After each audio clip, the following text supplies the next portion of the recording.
집에서 갔다가 너무 잘 놀아가지고 잘 놀았는지 이 설교 준비하는데 설교가 잘 준비가 너무 안 돼가지고 고생을 좀 많이 했습니다.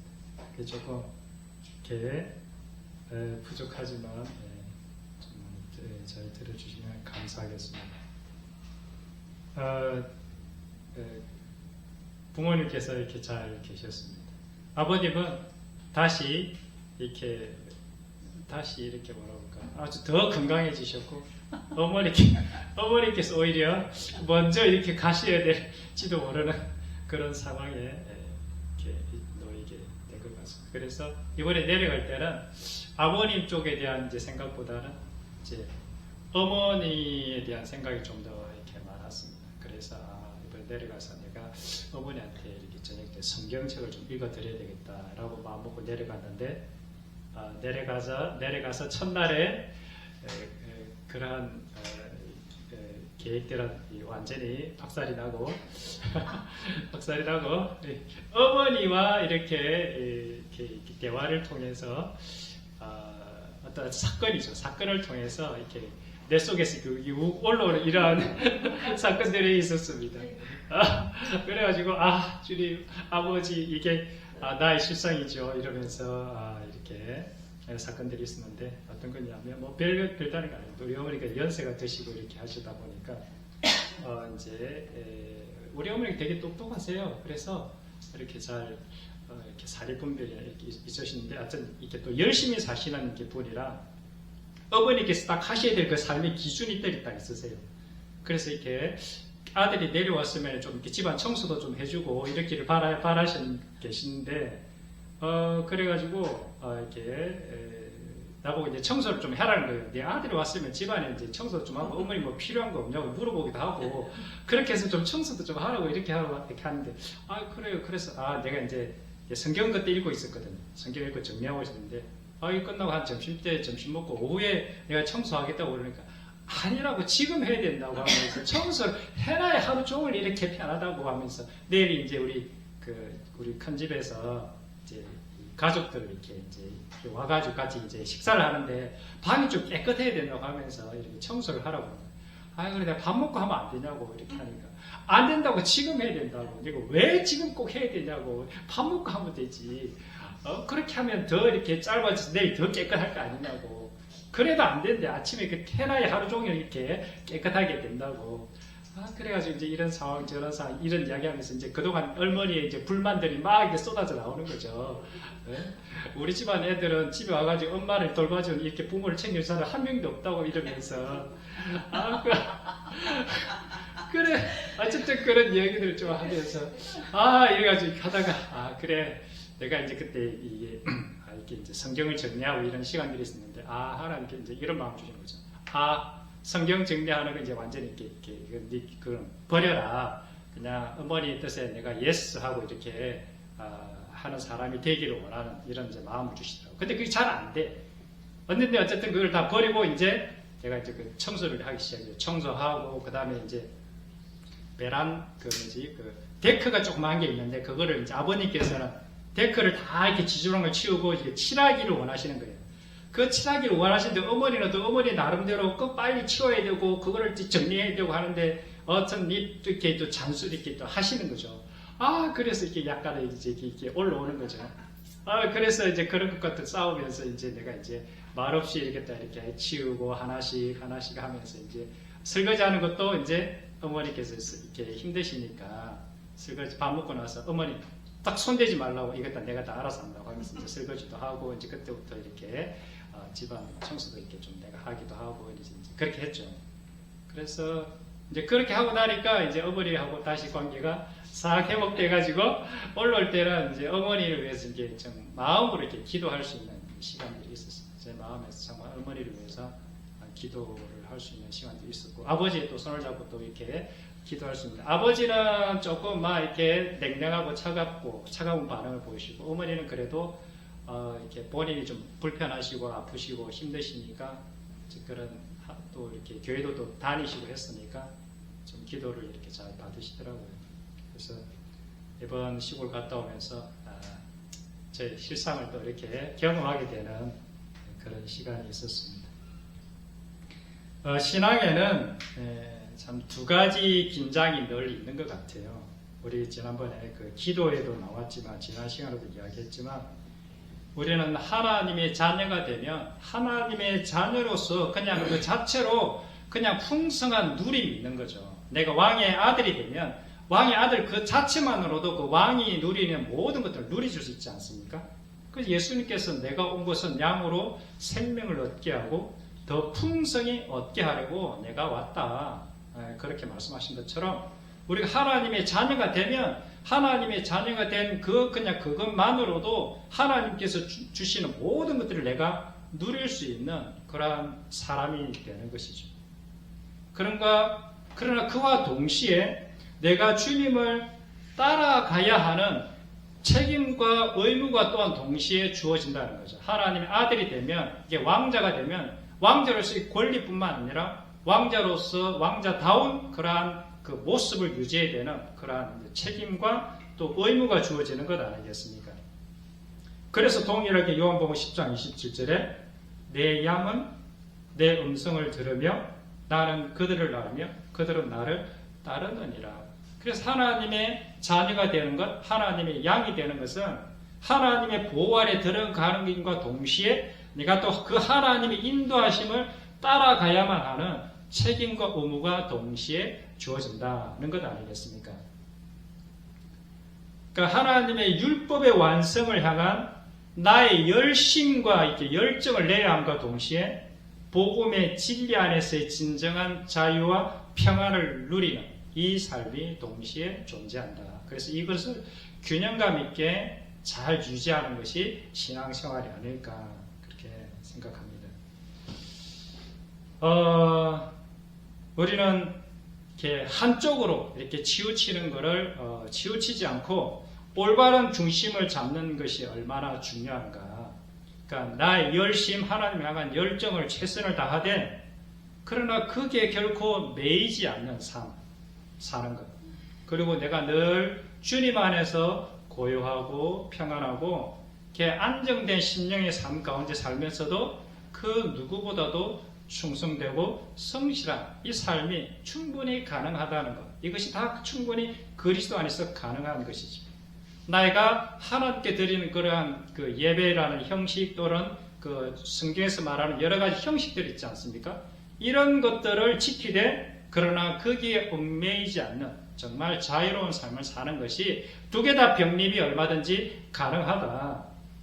그리고 그것을 정말 그리스도의 자유 안에서 이것을 조화롭게 지켜나가는 것이 참 중요하다라고 생각합니다. 오늘은 어느 한 목사님의 감정 얘기를, 감정이 아니죠. 자기 이제 경험이죠. 경험적인 이야기를 좀 나누겠습니다. 이번에 이제, 자기는 이제 예수를 안 믿었는데, 아내가 어느 날 교회를, 어느 날이 아니죠. 아내가 어쨌든 교회를 언제부터 다니는지 모르겠지만, 교회를 열심히 다녔던 사람이에요. 근데 이분은 아내가 그렇게 교회 다니는 게 별로 마음에 들지 않았어요. 그래가지고 그 아내를 저 교회 다니는 저 무리에서 내가 이제 끄집어 내와야 되겠다는 의도로 끄집어 내오려면은 내가 도대체 교회에서 무슨 얘기를 하는지 알아야 되겠다. 그래가지고 이제 교회로 와서 이제 그 아내가 이렇게 해서 이제 들어가고 그 예배를 참석하게 됐고, 그리고 도대체 그 아내가 믿고 있는 그 성경이 도대체 무슨 내용인지 내가 성경을 읽어봐가지고 이게 정말 잘못된 것이라는 것을 증명하기 위해서 내가 성경을 이제 읽어야 되겠다 생각하고 성경을 읽다가 어느 날 하나님을 만난 거죠. 그래가지고 이제 완전히 역전이 돼가지고 이제는 이 남편분이 아내보다 더 열심히 다니는 거죠. 새벽 예배, 수요 예배, 철야 예배 막 다니기 시작했습니다. 그래서 이제 막 다니기 시작했는데 어느 날 한 1년쯤 지났나? 1년 반쯤 지났는데 그날도 이제 수요 예배를 이렇게 막 참석하려고 하는데 아내가 이제 그러는 거죠. 지금 어디 가시냐고 이렇게 물어. 지금 어디? 근데 뭐 어디 가긴 어딜 가? 예배 드리러 가지. 예배 이제 그만 드리라고. 너무 많이 드린다고. 왜 그러냐고 하니까. 당신 그렇게 예배 드려도 배랑 하나도 없다고. 그렇게 이야기해요. 그게 이제 자기한테 쇼크였던 거죠. 그래서 이제 그 얘기를 듣고 자기의 신앙생활을 이제 되돌아보기 시작을 했습니다. 그러니까 내가 그렇게 이렇게 열심히 예배를 드리고 성경도 열심히 보고 하는데 내가 예수님 믿기 전이랑 예수 믿고 나서랑 변한 게 없다고 하면서 이제 그 원인들을 찾기 시작했어요. 근데 자기 자신을 돌이켜보니까 무슨 결론에 도달했냐면 자기가 예수님 믿기 전에 이 사람 되게 열심히 살았던 사람, 뭐든지 열심히 하고 뭐든지 잘하는 사람, 그런 사람 우리 주변에 있지 않습니까? 뭘 해도 이 사람은 열심히 하고 잘해. 그러니까 예수님을 믿어도 잘 믿는 거예요. 열심히. 근데 뭐가 문제냐? 자기가 보니까 자기가 옛날에 그 회사에서 하던 방식, 학창시절을 공부하면서 그렇게 열심으로 예수 믿던 방식으로 그대로 예수를 믿고 있는 거예요. 그렇게 열심히, 열정적으로. 그런데 결국은 뭐냐? 실제적인 내면의 삶의 변화는 안 보이더라. 인격의 변화는 안 보이더라.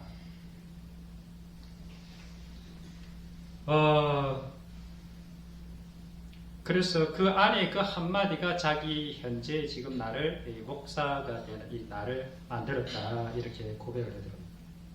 무엇이 문제였던 것입니까? 그것은 이 자아의 죽음 없는 종교적 열심은 그가 세상에 있을 때 그가 그 방송인이었거든요. 방송인의 그 열심 또는 그 세상에서 그 사람들과 관계 맺고 열정적으로 사람들과 사귀고 하는 것이 교회에 와서 똑같이 세상 그러니까 교인들을 사귀고 또 성경을 또 열심히 공부하고 예배도 열심히 참석하고 하는 그냥 그것으로 바뀌었을 뿐이지 그 내면의 어떤 그런 진정한 변화는 경험하지 못했던 것이죠. 자기 직업에 성공했던 사람이 이제는 하나님을 만나가지고 하나님의 능력 주시는 예서가 화이팅! 조금만 참아. 예수가 오늘 왜 있다 예쁘지? 그래.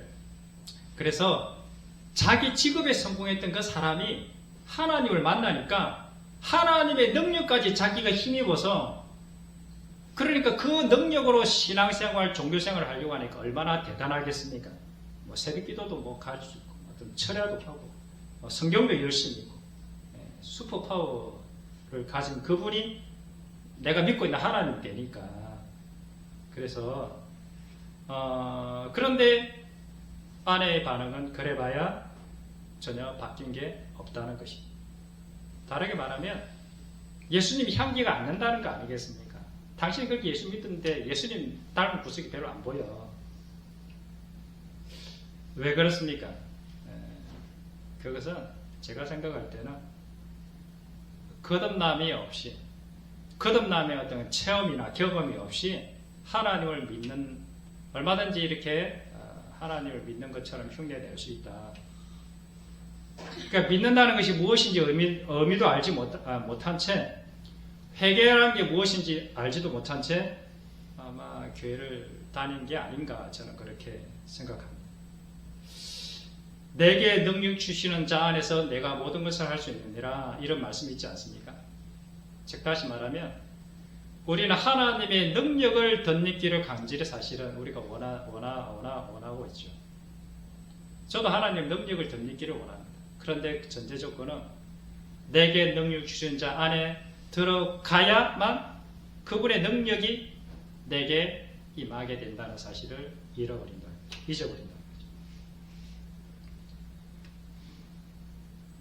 내게 능력 주시는 자 안에서 내가 모든 것을 할 수 있느니라.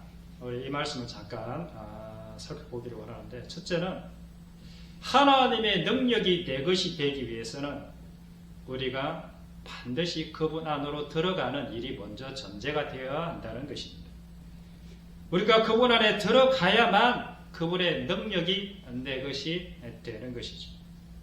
우리가 그분 안으로 들어가기 위해서는 단 한 가지 조건이 있는데 그것이 성경에서는 회개라 그렇게 부릅니다.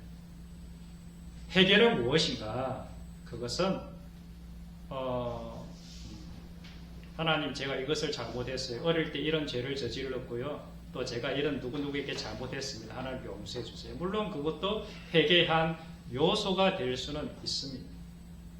그리고 내가 과거에 저질렀던 죄를 다시 죄를 짓지 않는 것, 이것도 하나의 회개가 될 수가 있습니다.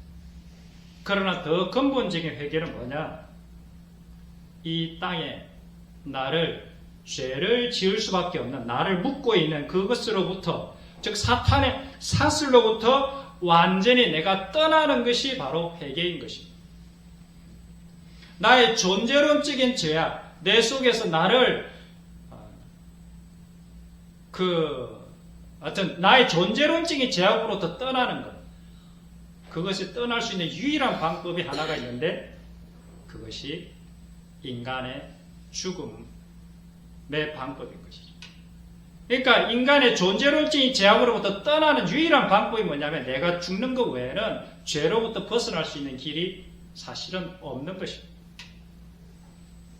나의 존재론적인 죽음을 선언해야지만 비로소 내가 죄악으로부터 분리될 수 있는 길이 열려지게 되는 것이죠.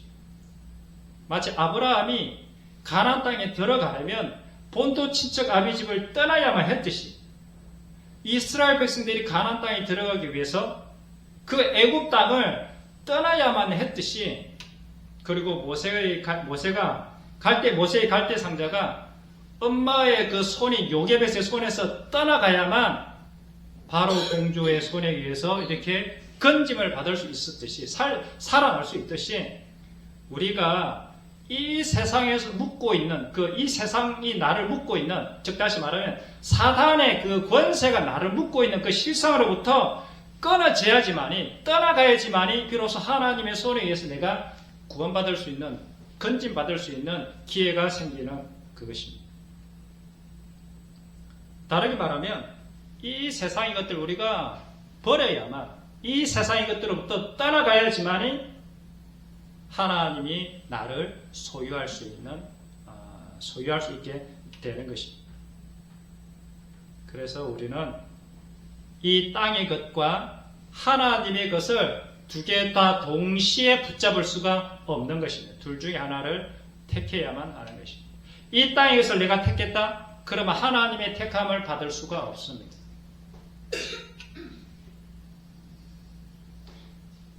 우리는 이 땅의 것과 하나님의 것을 동시에 다 취할 수가 없는 것입니다. 둘째로, 우리가 그분 안에 들어가기만 하면 어떤 일이 벌어지느냐? 그분의 능력, 그분의 권세, 그분이 주시는 그 은혜가 그냥 자연스럽게 우리에게 은혜로 부어진다는 것이죠. 하나님의 능력을 우리는 보통 이렇지 않습니까? 저도 그럴 때가 많은데, 산기도를 열심히 하고, 철야를 열심히 하고, 성경을 열심히 읽고, 뭔가를 열심히 내면 하나님의 능력이 내게 부어질 것 같은 그런 느낌이 들지 않습니까? 물론 그런 것도 있는 것 같아요. 제가 봤을 때는 어떤 분은 산기도를 열심히 했더니 이렇게 어떤 능력이 임하고, 병 고치는 능력이 임하고, 그런 것도 한 것 같은데, 그래서 우리가 뭔가를 노력해서 하나님의 능력을 내가 끄집어 당겨야 될 것 같은 느낌이 드는데, 저는 그것도 있는 것 같은데, 어떻거나 이 능력은 제가 이렇게 믿기로는 하나님 안에 머물기만 하면 하나님의 능력은 내 안에 그냥 자연스럽게 주어진다. 저는 그렇게 믿습니다. 사실 왜냐하면 진짜 하나님의 능력이, 저는 방언을 하거나 병을 고치거나 귀신을 쫓아내거나 이런 것이 저는 진짜 하나님의 능력이 아니다. 무슨 말이냐? 그것도 하나님의 능력이긴 하지만 그것보다 더 큰 능력이 있는데, 그것이 바로 십자가의 능력이다. 저는 그렇게 믿습니다. 진짜 하나님의 능력, 내가 그리스도 안에 들어갔을 때, 하나님 안에 들어갔을 때 진짜 하나님의 능력이 나타나는데, 그것이 바로 십자가의 능력이다. 고린도전서 1장 18절에 이런 말씀이 있습니다. 십자가의 도가 멸망하는 자들에게 미련한 것이요 구원을 받는 우리들에게는 하나님의 능력이라. 저는 가장 강력한 하나님의 능력은 죽은 자를 살리는 능력, 죽은 영혼을 거듭나게 하는 능력, 그 십자가의 능력이 가장 큰 능력이 아닐까, 저는 그렇게 생각합니다. 그래서 이 십자가의 사랑의 능력은, 이 십자가의 사랑의 능력만이 사람을 변화시키는 능력이고 사람을 살려내는 능력이다. 저는 그렇게 믿습니다. 그래서 그분의 사랑 안에 거할 때 이 십자가의 사랑의 능력을 누구에게나 하나님께서는 나눠주신다. 그렇게 생각합니다. 그래서 이 십자가의 사랑의 능력을 받은 사람은 어떤 일을 할 수 있는 존재가 되느냐? 이 사람은 자기가 부한 곳에 처해도 자만하지 않을 수 있는 능력을 갖게 됩니다. 가난한 곳에 처해도 비굴하거나 수치스럽지 않은 그러한 존재가 되는 것입니다. 가난과 부함이 나를 비참하게 하거나 나를 교만하게 하거나 나를 흔들지 못하는 것입니다. 세상의 칭찬과 명예가 또는 쾌락이 나를 결코 흔들어대지 못하는 사람이 되는 것입니다. 이 십자가에 받은 사랑을 받은 사람, 십자가의 사랑을 소유한 사람, 왜 그런가? 그 사람은 그리스도와 함께 이미 십자가에서 죽었기 때문에 이 땅의 그 어떤 것으로도 이 사람을 흔들 수가 없는 것이죠. 사탄이 그 사람을 어떻게 해볼 도리가 없게 되는 것입니다. 내가 죽어서 그분의 안으로 들어갔기 때문에, 그분의 사랑 안으로 들어갔기 때문에 그렇습니다. 내 영혼이 하나님의 내 영혼의 도피성인 그분의 그 사랑 안으로 들어갔기 때문에 나를 잡아 죽이려는 사탄의 권세는 절대로 이 도피성 안에 들어올 수가 없기 때문에 그렇습니다. 따라서 내 영혼은 내가 도피성 안에 있을 때, 하나님의 사랑 안에 거할 때, 이 세상 그 어떠한 것으로도 내 마음의 평안과 고요함과 안식을 건들거나 흔들지 못하게 되는 것입니다. 그 하나님의 도피성, 사랑의 도피성 안에 머물 때 나는 언제나 두려워하지 않을 수 있고 담대하게 이 세상을 살아갈 수가 있는 것입니다. 이런 사람을 우리는 세상이 감당하지 못하는 능력을 가진 사람이라 부르는 것입니다. 그리고 이런 사람을 이 세상을 살아가는 일체의 비결을 가진 사람이다. 우리는 이렇게 부르게 되는 것입니다. 그래서 그 목사님은 그 아내의 말을 듣고 자신을 돌아보면서 이런 하나님의 복음을 이름을 깨달았다고 고백했고 하나님의 능력 안에서 진정 변화된 삶을 살고 있다. 이런 감정을 나누었습니다. 모든 인간은 죄인입니다. 따라서 모든 인간은 죽습니다. 죽지 않고 죄의 값을 지불하는 방법은 없다라고 성경에서 이야기하고 있습니다. 죽어야만 죄의 값이 지불이 되는 것입니다. 로마서 5장 12절에 그러므로 한 사람으로 말미암아 죄가 세상에 들어오고 죄로 말미암아 사망이 들어왔나니 이와 같이 모든 사람이 죄를 지었으므로 사망이 모든 사람에게 이르렀느니라. 우리 모든 사람이 죽지 않습니까? 모든 사람이 죽는다는 이유는 다르게 표현하면 모든 사람이 사망 선고를 받은 죄인이다 라는 선언 아니겠습니까? 따라서 이 죄로부터 벗어날 수만 있다면 우리는 사망으로부터 벗어날 수가 있고 영생할 수 있는 길이 열리게 되는 것입니다. 그래서 죄가 무엇인지 아는 것은 너무너무 중요한 것입니다. 죄를 똑바로 알면 영생의 길이 거기에서부터 시작되기 때문에 그렇습니다. 죄란 제가 깨닫기로는 내가 주인이 되어서 내가 스스로 행하는 모든 것들이 사실은 실상은 죄인 것입니다. 내가 행하는 악도 죄일 뿐만 아니라 내가 선한 의도를 가지고 한 그 선한 그 행위도 결국은 죄라는 것을 우리는 아마 알게 될 것입니다. 왜 그런가? 선악과의 그 악도 악이지만 선악과의 그 선도 결국은 자기의라는 열매를 맺게 되기 때문에 그렇습니다. 이렇게 죽을 운명, 아니 죽음의 사망 선고를 받은 사람을 하나님께서 어떻게 살려내시는가? 그것이 복음인 것입니다. 거듭남의 방법. 그 사람이 죄값을 지불해서 죽어야만 그 죄값을 지불하고 죽었는데 그것을 죽은 사람을 다시 살려내는 방식으로 그 사람을 구원하기로 하나님께서는 작정하셨습니다. 죽었다가 다시 살려내는 방법. 그렇게 새로운 피조물로 만들어내는 방법, 이것이 구원의 방법인 것입니다. 어떻게 죽고 태어나느냐? 어떻게 사람이 죽었다가 다시 부활하느냐? 그것을 예수님께서 직접 나를 봐라. 내가 죽었다가 살아난 것처럼 나를 믿는 그 사람도 죽었다가 다시 살아날 거라고 예수님께서 직접 보여주셨습니다. 우리는 그 부활을 믿는 자 아닙니까? 그래서 예수님께서는 우리를 향하여 이렇게 말씀하고 계십니다. 네가 살고 싶으냐? 그러면 나처럼 해봐. 나를 따라와서 나처럼 하면 내가 죽었듯이 십자가에서 그렇게 죽었듯이 그렇게 죽으면 하나님께서 나를 살리신 것처럼 너도 그렇게 살리실 거야. 이것이 저는 복음이라고 생각합니다. 네가 살려면 사망의 권세를 어차피 사망의 운명 가운데 놓여 있는 네가 진짜 영원한 생명에 들어가려면 죄값을 지불해야 돼. 그 죄값이 뭔지 아니? 너 죽음이야. 그런데 나를 함께 죽으면 너는 살게 될 거야. 이것이 복음인 것이죠. 그래서 예수님께서는 내가 걸어온 그 길을 너도 따라오라고 우리에게 요청하고 있는 것입니다. 우리가 주님과 함께 죽으면 우리는 주님과 함께 부활하게 될 것입니다. 이것이 복음입니다.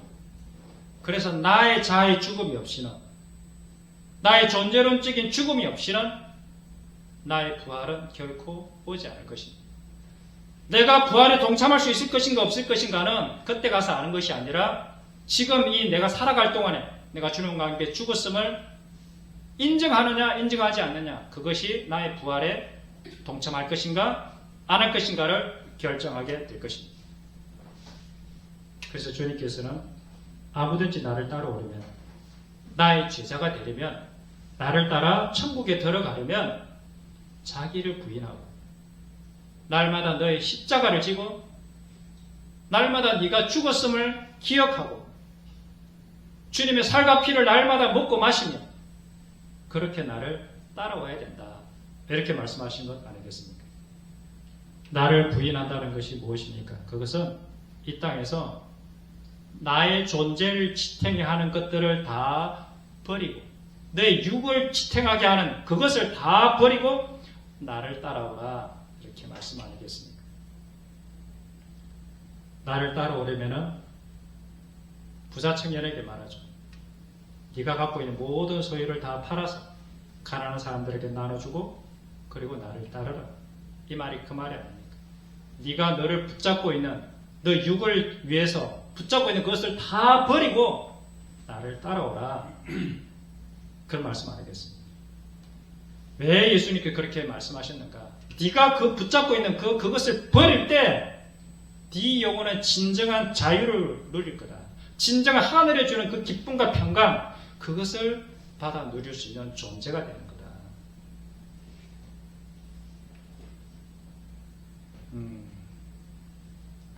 그래서 주님께서는 내가 이 땅의 것들을 버릴 때 이 땅의 것들을 하늘의 것들로 다 바꾸어서, 즉 다시 말하면 이 땅에 주어진 모든 것들을 새롭게 해서 우리에게 다시 선물로 내려주시기 위해서 네가 그것을 버려라, 이렇게 말씀하는 것입니다. 뭐 어릴 때 우리 애기한테 심하지 않습니까? 애기가 이렇게 뭐라고 할까요? 맛있는 사탕이 아주 안 좋은 걸 손에 막 꽉 쥐고 안 넣으려고 하지 않습니까? 그런데 그 아기가 그것을 버리면 더 좋은 것으로 이렇게 엄마가 이렇게 주듯이 우리에게도 이렇게 안 좋은 것을 꽉 움켜쥐고 막 이거 안 놓으려고 막 부들부들 들고 있는데 이것을 내려놓으면 하늘의 그 아름다운 곳으로 내가 다시 선물로 그것을 바꿔주겠다. 그것이 복음 아니겠습니까? 우리가 이 땅의 것들을 기꺼이 끌어버릴 수 있는 이유는 우리는 이미 그리스도와 함께 십자가에 못 박혀 죽은 존재이기 때문에 그렇습니다. 예수 그리스도의 죽음이 곧 나의 자아의 죽음, 내 존재의 죽음이기에 더 이상 이 땅의 것으로 살아가는 존재가 아닌 존재가 되었다는 것을 말하는 것입니다. 나는 결국 죽을 운명이라는 것을 온전히 받아들인다면 내가 이미 사망 선고, 사형 선고를 받은 사람이라는 것을 내가 받아들인다면 이 땅에 그 어떤 것으로 나를 다시 살릴 수 있는 방법이 없다는 것을 내가 깨달았다면 나는 기꺼이 이 땅의 것을 버릴 수 있는 힘이 생기는 것입니다. 그리고 그 부활하신 그분과 함께 연합함으로써 나도 그분과 함께 부활에 동참하는 존재가 되는 것입니다. 그래서 미리 이러한 부활의 약속을 받은 자로서 예수님의 부활이 나의 부활로 받아들여져서 이제는 새로운 피조물, 내가 이미 죽었고 그분과 함께 살아난 새로운 피조물로서 이제는 살아가는 존재가 되는 것, 이것이 거듭나는 것입니다. 이렇게 살아가는 새로운 피조물이 될 때 사탄의 쇠사슬인 이기적인 나의 정욕과 탐심의 쇠사슬로부터 마침내 끊어져서 이제는 진정한 자유로운 영혼, 이 세상의 그 어떤 것에도 얽매이지 않는 진리를 알지니 진리가 되기를 자유케 하리라는 그 하나님의 그 자유를 정말로 경험하는 사람이 되는 것입니다. 그래서 이 땅의 것들은 내게 진짜 아무것도 아니구나 라는 그러한 눈이 뜨여지게 되는 놀라운 경험을 하는 것이죠. 그래서 세상 사람들도 알지 않습니까? 이 땅에 태어날 때 아무것도 가져온 것이 없으니 아무것도 못 가져간다. 그러니 이 땅에서 집착하지 말라. 그런데 어떻게 이 세상 사람들은 영원한 세계를 못 보니까 영원한 세계를 믿지를 못하니까 그냥 이 땅의 것들에 어떻게 하든지 막 집착하는 것 아니겠습니까? 우리 믿는 자들은 영원한 세계에 있다는 것을 아는 자들이니 그래서 이 땅의 명예나 세상의 평판이나 또는 인간적인 관계나 사실 이러한 것들이 실상은 아무것도 아니라는 것을 우리는 깨달을 수 있을 것입니다. 이 땅의 물질이나 돈이나 쾌락 이런 것도 엄밀히 따져보면 사실은 아무것도 아니라는 것을 우리가 조금만 생각하면 알 수 있을 것입니다. 다들 썩어 없어져 가는 것들 아닙니다. 그렇다고 해서 허무주의를 말하는 것이 결코 아닙니다. 하나님을 믿는다는 것은 이 땅의 모든 것들은 하나님 안에서 그리스도 안에서 이 땅의 모든 우리 눈에 보이는 이런 모든 것들이 다시 새롭게 해석되어지는 것을 말하는 것입니다. 하나님을 믿게 될 때, 내가 그리스도의 사랑 안으로 들어갈 때 어떤 현상이 벌어지느냐? 하나님께서 주신 이러한 이 땅의 모든 것들, 물질, 그 다음에 나의 어떤 즐거움들 또는 여러 가지 관계들, 그 다음에 이런 명예, 어떤 사람들의 평판 이런 것들이 어떻게 되느냐? 하나님의 선물로 주어지게 된다는 것을 보게 되는 것입니다. 이러한 모든 것들이 하나님의 은혜라는 것을 알게 되는 것입니다. 그래서 하나님이 물질 주신 것에 대해 이제는 비로소 감사할 수 있게 돼요. 그리고 내가 홀로 있어도 하나님 앞에 감사하지만 하나님과 함께 이 공동체 가운데 무리 가운데 있을 때에도 감사할 수 있는 사람이 되는 것입니다. 다른 사람들한테 칭찬과 인정을 듣는 것에 대해서도 내가 듣는 것이 아니라 그러한 것을 허락하신 하나님께 감사할 수 있는 것. 때로는 비난과 수치와 모욕 자리 가운데 있어도 내가 나를 낮추게 하신 그 하나님 앞에 감사할 수 있는 거라는 그런 사람이 되는 것입니다. 그래서 우리를 향한 모든 것들이 이 땅의 모든 것들이 하나님의 선물이요 은혜라는 것을 고백하게 되는 것입니다. 이것이 신앙인의 삶이 되는 것입니다. 그래서 하나님께서 내게 허락해 주신 그것들만으로 충분히 만족하는 삶을 살아가는 사람이 되는 것. 그것이 진짜 크리스찬의 삶인 것입니다. 그래서 오늘 하루 하나님 그냥 입을 것 주신 것만으로도 주님 감사합니다. 먹을 것 하나님 배고프지 않고 그래도 먹을 것 주신 것만으로 얼마나 감사합니까? 아이고 두 다리 뻗고 잠잘 수 있는 그렇게 춥지 않게 떨지 않게 잘 수 있는 환경만 주신 것만도 얼마나 감사합니까? 그리고 함께 대화할 수 있는 사람, 내가 사랑할 수 있는 사람을 옆에 주신 것만으로도 주님 감사합니다. 이것이 신앙인의 참 모습이 아닐까 생각합니다. 그래서 디모데후서 6장 6절에 이런 말씀이 있습니다. 그러나 자족하는 마음이 있으면 경건은 큰 이익이 되느니라. 우리가 세상에 아무것도 가지고 온 것이 없으면 또한 아무것도 가지고 가지 못하리라. 우리가 먹을 것과 입을 것이 있은즉 족한 줄로 알 것입니다. 이번에 시골 갔다 왔는데 참 너무 감사했습니다. 사실 최근에 제가 참 너무 감사한데 저녁에 이제 기도하고 잠자리에 들 때도 이런 문득문득 이런 생각이 들 때가 많습니다. 마음에 이렇게 뭐 걱정, 근심 이런 것들이 뭐 없는 거예요, 그냥. 아니 너무 평온하고 너무 아무런 걱정, 근심도 없고 이래도 되나 싶을 정도로. 그래서 전 너무 감사하다. 너무 감사하고. 내가 뭐 이렇게 뭐 일부러 이렇게 감사해야지가 아니라 그냥 주신 것 같은 그런 느낌 있지 않습니까? 뭘 해서가 아니라 내가 그리스도 안에서 내 자아의 죽음과 십자가 사랑이라는 이 복음을 깨달아 알므로 인해서 나의 육체적인 욕망은 다 내려놓는 이 연습들을 계속해서 하고 나의 자아의 죽음 그리고 내가 아무것도 아니라는 존재들을 내가 날마다 이렇게 인식하려고 노력하는 것. 나라는 존재는 이 세상에 점점 잊혀져 가야만 하는 그런 존재라는 것을 이렇게 인식하고 깨닫게 되면서부터 뭐 그렇게 어떤 하나님께 주어진 대로 그냥 이끄시는 대로 그냥 하나님 뜻에 맞춰서 살아가려고 이렇게 하는 그런 마음들을 가지니까 마음이 참 요즘은 참 평온합니다. 물론 또 제 이 마음이 또 이렇게 언제 요동이 칠지 모르겠지만 현재로서는 그렇습니다. 그래서 우리는 하나님의 사랑 안으로 반드시 들어가야만 하는 것입니다. 그래야 하나님의 사랑을 내가 받아 누리는 사람이 되어야 합니다. 예수 그리스도 안으로 들어가서 하나님의 사랑을 풍성히 경험해야 비로소 그 하나님의 사랑이 내 안에서 나오게 되기 때문에 그렇습니다. 어릴 때 부모님의 사랑을 많이 받은 사람이 커서도 그 사랑을 자연스럽게 흘러보내지 않습니까? 그래서 아이 속에는 어릴 때 받았던 그 사랑이 차곡차곡 쌓여서 이렇게 저축이 되지 않습니까? 그래서 사랑을 받아본 자만이 사랑을 할 수 있는 거예요. 사랑을 받지도 않았는데 어떻게 사랑을 할 수가 있냐고요. 결국 할 수가 없죠. 그래서 우리는 반드시 하나님의 사랑 안에 늘 거부해야 되고 머물러야 할 것입니다. 하나님의 사랑 안에 가는 방법이 바로 말씀과 기도 그리고 예배인 것입니다. 말씀과 기도 예배는 우리 신앙적인 내 자기 만족을 위해서 있는 것이 아닙니다. 나의 종교적 열심을 자랑하기 위해서 존재하는 것도 아닙니다. 이번에 시골 가서 이제 주일날 있었지 않습니까? 그래서 예전에 다녔던 교회, 큰 교회죠. 거제도에 제일 큰 교회인데 예배를 드리고 이렇게 나왔습니다. 그리고 집에 왔는데 이런 생각이 들더라고요. 오늘 주일 예배 드렸지.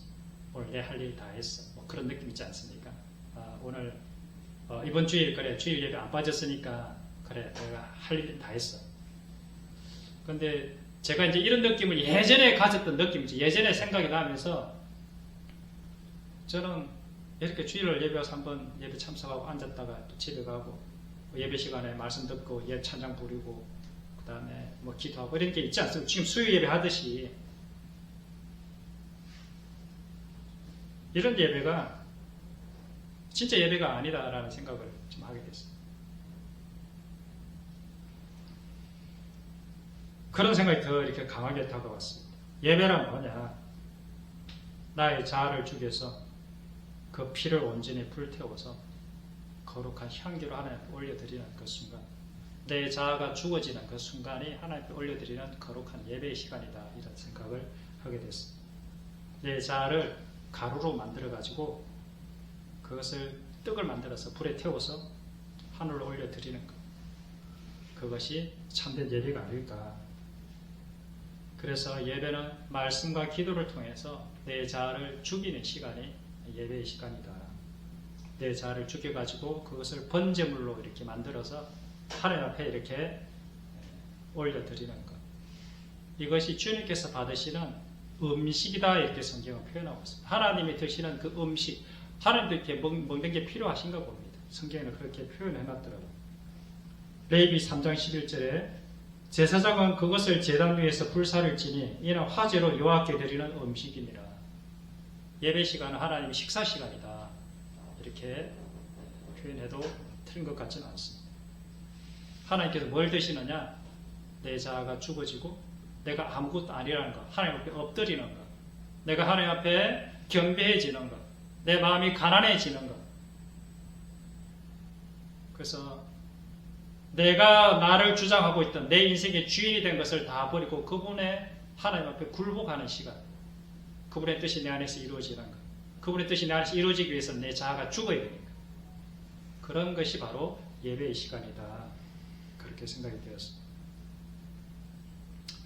그렇게 내가 죽을 때, 내 자아가 죽고 내 존재가 사라져갈 때, 그때 내 안에 예수 그리스도께서 그리스도의 영광으로 나타나게 되는 것입니다. 그래서 십자가가 영광인 것입니다. 십자가의 길만이 유일한 구원의 길이 되는 것입니다. 우리가 하나님의 사랑 안에 거하면 이 하나님의 사랑은 우리 안에서 흘러나올 수밖에 없습니다. 요한일서 4장에 하나님 우리를 사랑하시는 사랑 우리가 알고 믿었노니 하나님은 사랑이시라. 사랑 안에 거하는 자는 하나님 안에 거하고 하나님도 그의 안에 거하시느니라. 이로써 사랑이 우리에게 온전히 이루어진 것은 우리로 심판날에 담대함을 가지게 하려 함이니 주께서 그러하신 것 같이 우리도 이 세상에서 그러하니라. 주님께서 이 세상에서 십자가의 사랑을 보여주지 않았습니까? 너희도 동일하게 그러한 존재다. 그러한 존재로 불렀다. 이 세상에서 십자가의 사랑을 보여주고 증명해야 하는 존재로 우리를 그렇게 부르셨다는 것입니다. 이 십자가의 사랑은 결코 우리의 노력으로 되어질 수 있는 것이 아닙니다. 그분 안으로 들어갈 때 그분이 우리에게 선물로 주시는 것입니다. 다만 우리는 그분의 사랑 안으로, 그분 안으로 들어가기 위해서 이 땅의 것들을 버려야만 하는 것입니다. 돈도 버리고 관계도 버리고 내 자아까지 버려야만 하는 것입니다. 그렇다고 다 버리고 노숙자가 되라 이런 말이 아닙니다. 다 버리고 뭐 산으로 들어가라 이런 얘기를 말하는 것이 아닙니다. 그거에 대한 집착과 애착을 내려놓아라 이런 것을 말하는 것입니다. 내가 다 내려놓을 때 그때 하나님께서 돈도 관계도 내 자아도 다 다시 하늘의 것으로 새롭게 해서 나에게 30배 60배 대배의 선물로 되돌려 주시는 것입니다. 그래서 그렇게 될 때 이제는 우리가 진짜 돈으로부터 자유로운 사람이 되는 것입니다.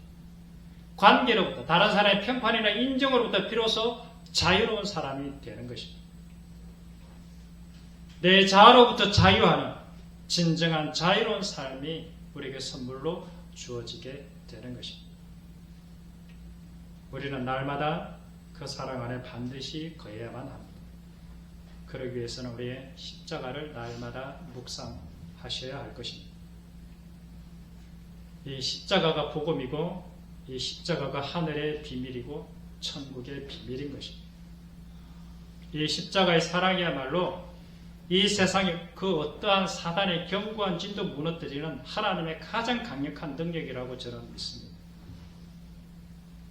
우리가 날마다 말씀과 기도와 그리고 삶으로 그분의 십자가의 사랑 안에 늘 거하기만 한다면 우리는 반드시 나의 삶 가운데 이 하나님의 사랑의 십자가가 흘러가는 것을 반드시 경험하게 되리라고 저는 믿습니다.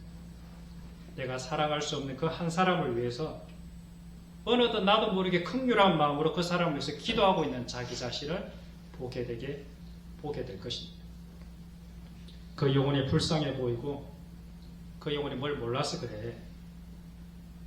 그래서 내가 먼저 알고 경험한 이 예수님의 사랑, 이 사랑이 저 사람에게도 들어가면 저 사람도 다시 살아날 수 있을 텐데 그 마음으로 그 영혼을 위해서 기도하게 될 것입니다. 이렇게 하나님의 십자가의 사랑이 흘러나오는 자를 주님께서는 너는 내 백성이라 내 자녀라 이렇게 부르는 것입니다. 주님은 정말 간절하게 원하고 있습니다. 이렇게 십자가의 사랑과 자비와 긍휼을 베푸는 백성을 그렇게 오늘도 간절하게 찾고 계십니다. 내가 거룩하니 너희도 거룩하라 하신 백성이 바로 이러한 백성을 말하는 것입니다.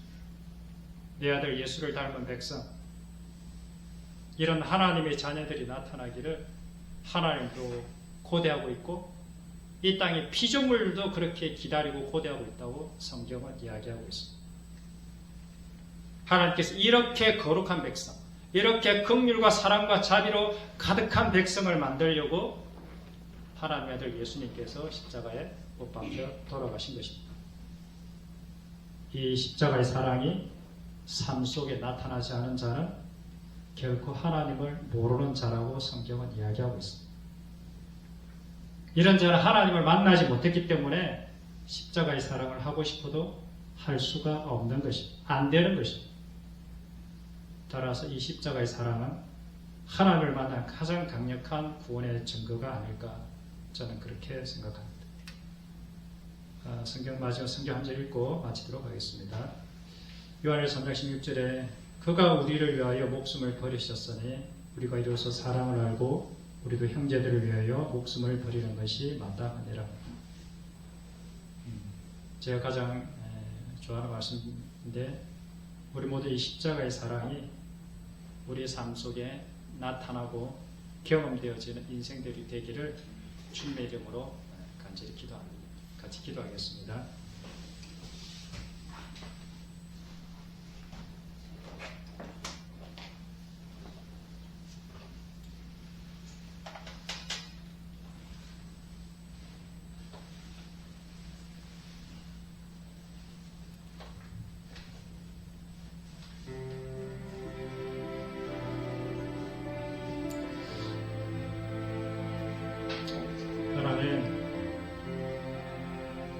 서로과의 악도 악이지만 서로과의 선도 악이라는 것을 우리가 깨닫기를 원합니다. 하나님, 우리 속에는 선한 것이 하나도 없는 더러운 것만 가득한 죄인이라는 것을 우리 눈으로 확인하기를 원합니다. 그래서 내가 얼마나 부패하고 얼마나 가식적이고 얼마나 이기적이며 얼마나 이중인격자인지 그 실상을 보기를 원합니다. 이 사망의 몸에서 누가 좀 나를 좀 건져줬으면 그런 탄식이 흘러나올 수 있기를 원합니다. 오호라 나는 곤고한 사람이로다. 주님, 그렇습니다. 내 힘으로, 내 지식으로, 내 능력으로 이 땅을 살아가 보지만 그러나 그것이 결코 나를 구원할 수 없다는 것을 주님 깨닫기를 원합니다. 주님의 십자가의 능력, 주님의 그 십자가의 사랑만이 우리를 거듭나게 하고 새로운 피조물로 만들며 그렇게 하나님을 닮은, 예수님을 닮은 진정한 하나님의 자녀가 되게 할 수 있다는 것을 우리가 눈으로 보기를 원합니다.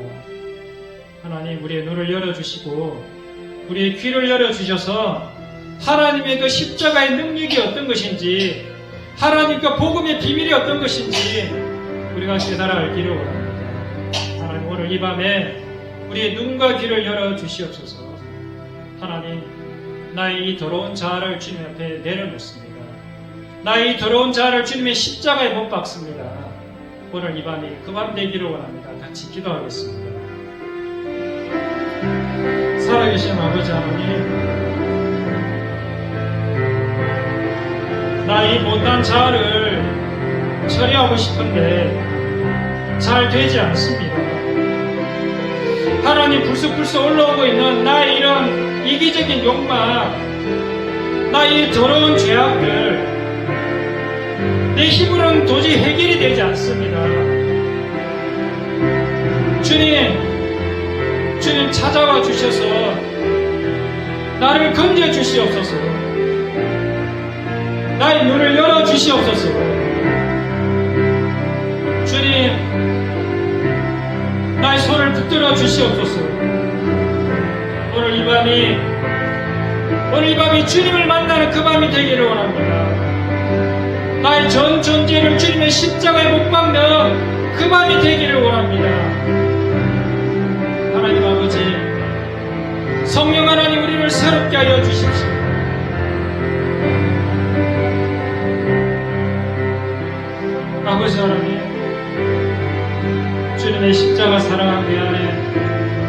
넘치기를 소망합니다. 나는 할 수 없지만 주 성령 하나님께서 나를 그렇게 만드실 수 있습니다. 내가 진짜 하나님을 사랑하는, 내 옆에 있는 형제들을 사랑하는 그런 사람이 되기를 원합니다. 주님 도와주십시오.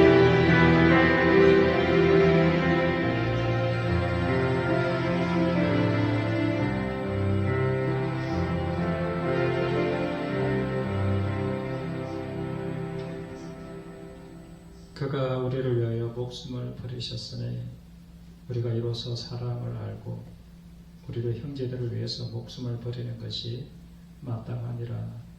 아멘. 주님께서 우리를 위해서 목숨을 버리셨습니다. 우리가 이를 통해서 사랑이 무엇인지 우리에게 주님께서 알려주셨습니다. 사랑은 사랑할 수 없는 그 한 영혼을 위해서 내가 기꺼이 주는 것이 사랑이라고 주님께서 우리에게 알려주셨습니다. 이것은 인간이 할 수 있는 사랑, 인간이 할 수 있는 것이 아닙니다. 인간이 아무리 노력한다 해도 이 사랑을 가질 수가 없습니다. 그러나 주 성령 하나님께서 우리 마음에 오시면 우리는 능히 이 사랑을 행할 수 있습니다. 성령 하나님 우리 마음에 오셔서 나도 이 사랑 하다가 하늘나라 주님 계신 그 나라에 들어가고 싶습니다. 하나님, 그래서 나는 죽어 없어지고 내 안에 예수 그리스도만이 이 땅에서 증거되어지는 진정한 하나님의 자녀, 늘 날마다 기쁨과 감사, 평강이 넘치는 그 하나님의 자녀 되고 싶습니다. 주님, 우리 광년의 식구들 모두가 다 그러한 사람들 될 수 있도록 은혜를 베풀어 주시옵소서. 하늘에 계신 우리 아버지 이름이 거룩하게 하시며 아버지 나라가 임하시오며 아버지의 뜻이 하늘에서 같이 땅에서도 이루어지게 하소서. 오늘 우리에게 일용할 양식을 주시고 우리가 우리에게 잘못한 사람을 용서해 준 것 같이 우리 죄를 용서해 주시고 우리를 시험에 빠지지 않게 하시고 악에서 구하시옵소서. 나라와 권능과 영광이 영원히 아버지의 것입니다. 아멘. 감사합니다.